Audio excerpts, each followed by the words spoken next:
जय श्री कृष्णा। राधे राधे। आप सभी को माघ पूर्णिमा की हार्दिक शुभकामनाएं।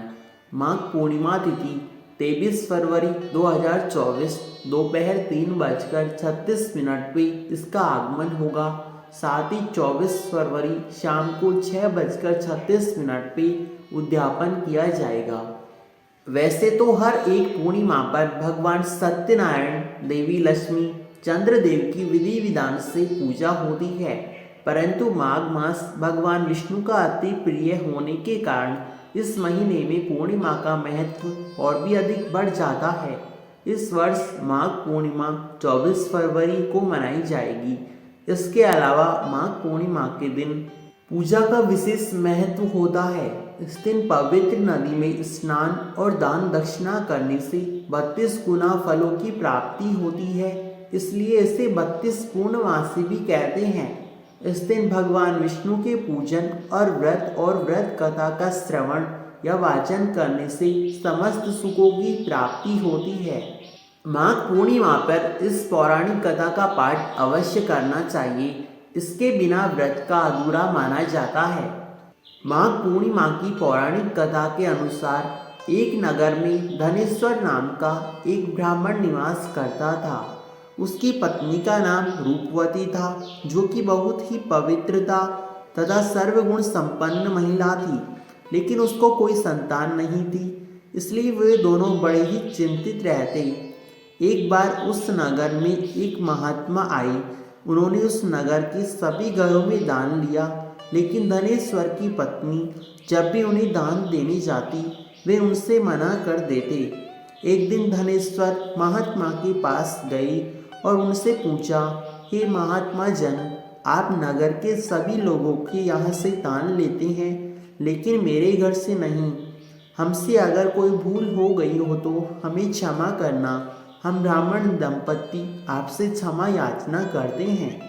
इस पर महात्मा ने कहा, नहीं विप्र, तुम तो हमेशा आदर सत्कार करने वाले ब्राह्मण हो, तुमसे भला कौन सी भूल हो सकती है। महात्मा की बात सुनकर धनेश्वर हाथ जोड़कर बोला, हे मुनिवर, फिर आखिर क्या कारण है, कृपया हमसे उसके बारे में अवगत कराई। इस पर महात्मा बोले, हे विप्र, तुम्हारी कोई संतान नहीं है। जो दंपत्ति निसंतान होता है, उसके यहाँ से भिक्षा मैं ग्रहण नहीं करता। तुम्हारे द्वारा दिया गया दान लेने के कारण मेरा पतन हो सकता है। बस यही कारण है कि मैं तुम्हारे घर से दान स्वीकार नहीं करता हूँ। महात्मा के ऐसे बोल सुनकर धनेश्वर उनके पैरों में गिर गया और विनती करने लगा, हे महात्मा जन, संतान ना होना ही तो हम पति पत्नी के जीवन की सबसे बड़ी विडंबना है। यदि संतान प्राप्ति का कोई उपाय हो तो हमें बताने की कृपा करें मुनिवर। ब्राह्मण का दुखी देख विप्र बोले, तुम्हारे इस कष्ट का कारण एक आसान तरीका है। तुम्हें 16 दिनों तक श्रद्धापूर्वक काली माता की पूजा कर उन्हें प्रसन्न करना होगा। उनकी कृपा से अवश्य ही तुम्हें संतान प्राप्त होगी। इतना सुनकर धनेश्वर बड़ा ही प्रसन्न हुआ। उसने महात्मा का आभार प्रकट किया और घर आकर पत्नी को समस्त बातें बताने के बाद इसके बाद धनेश्वर काली माँ की उपासना के लिए वन को चल दिया। ब्राह्मण ने पूरे 16 दिनों तक माता काली की उपासना की। उनकी भक्ति देखकर, विनती सुनकर काली माता ब्राह्मण के सामने आई तथा बोली, हे धनेश्वर, तू निराश मत हो। मैं तुम्हें संतान के रूप में संतान प्राप्ति का वरदान देती हूँ, लेकिन 16 साल की अल्प आयु में ही उसकी मृत्यु हो जाएगी। काली माता ने कहा कि यदि तुम पति पत्नी विधिवत 32 पूर्णमासी का व्रत करोगे तो तुम्हारी संतान दीर्घायु को प्राप्त होगी। प्रातःकाल जब तुम उठोगे तो तुम्हें आम का फल दिखाई देगा। उस वृक्ष से उस फल को तोड़ लेना, उसे लेकर पत्नी को खिला देना। शिवजी की विशेष कृपा से तुम्हारी पत्नी गर्भवती हो जाएगी। इतना कहकर माता अंतर्ध्यान हो गई। प्रातःकाल धनेश्वर जब उठा तो उसने आम का वृक्ष देखा। उस पर बड़ा ही सुंदर फल था। वो काली माँ के कहे अनुसार फल तोड़ने के लिए वृक्ष पर चढ़ने लगा। उसने कई बार प्रयास किया लेकिन फिर भी फल तोड़ नहीं पाया। उसने गणेश भगवान का ध्यान किया और गणपति जी की विशेष कृपा से इस बार वो वृक्ष पे चढ़ गया और फल तोड़ने में सफल रहा।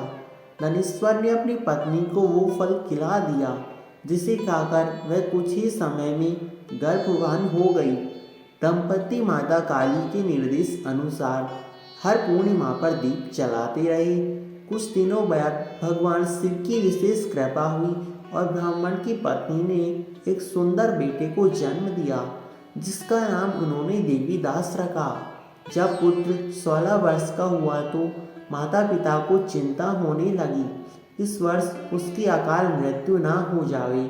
इस पर देवीदास ने मामा को बुलाकर कहा, तुम इसकी शिक्षा के लिए काशी ले जाओ, इस वर्ष बाद आना। दंपति पूरी आस्था के साथ 32 पूर्णमासियों का व्रत कर पुत्र के दीर्घायु होने की कामना करने लगा।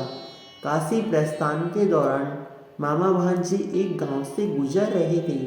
वहां एक कन्या का विवाह था। विवाह होने से पूर्व ही उसका वर अंधा हो गया। तभी वर के पिता ने देवीदास को देखा। मामा से कहा, तुम अपने भांजे को कुछ समय के लिए हमारे पास भेज दो। विवाह संपन्न हो जाएगा तो हम तुम्हें वापस लौटा देंगे। ये सुनकर मामा ने कहा, यदि मेरा भांजा ये विवाह करेगा तो कन्यादान से मिले धन हमारा अधिकार होगा। वर के पिता ने मामा की बात स्वीकार ली। देवीदास के साथ कन्या का विवाह संपन्न करवा दिया। इसके बाद देवीदास पत्नी के साथ भोजन करने बैठा, लेकिन उसने इस थाल पर हाथ नहीं लगाया।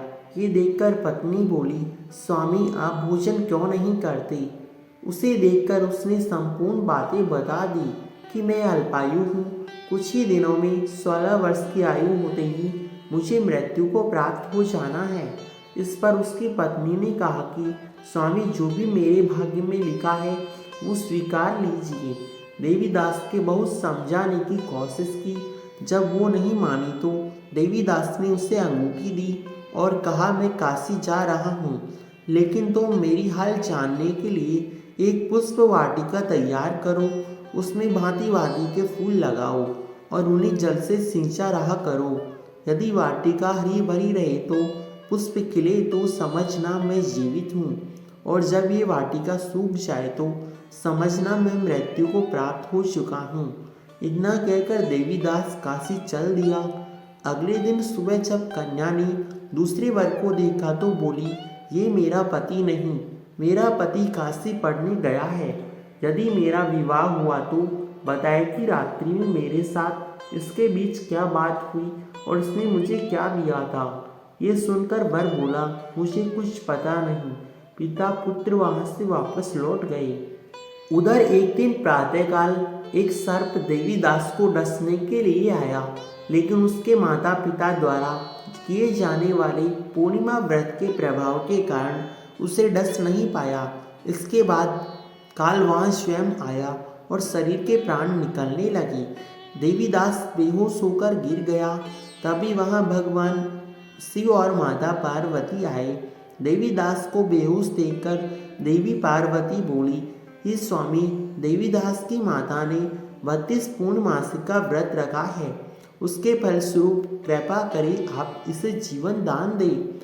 माता पार्वती की बात सुनकर भगवान शिव ने देवीदास को पुनः आशीर्वाद दिया।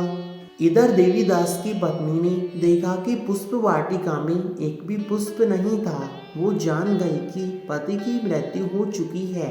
वह रोने लगी। तभी उसने देखा कि वाटिका फिर से हरी भरी हो गई।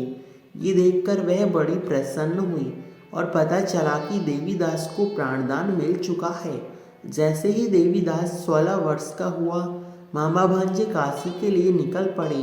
रास्ते में जब वो कन्या मिली तो देवीदास को पहचान लिया और प्रसन्न हुई। धनेश्वर और उसकी पत्नी भी पुत्र को जीवित पाकर हर्ष के साथ रहने लगी। दोस्तों, हमारे द्वारा दी गई जानकारी आपको कैसी लगी? वीडियो को लाइक और चैनल को सब्सक्राइब अवश्य करें। साथ ही कमेंट में बोलो शिवजी महाराज की जय हो लिखना बिल्कुल ना भूलें। धन्यवाद।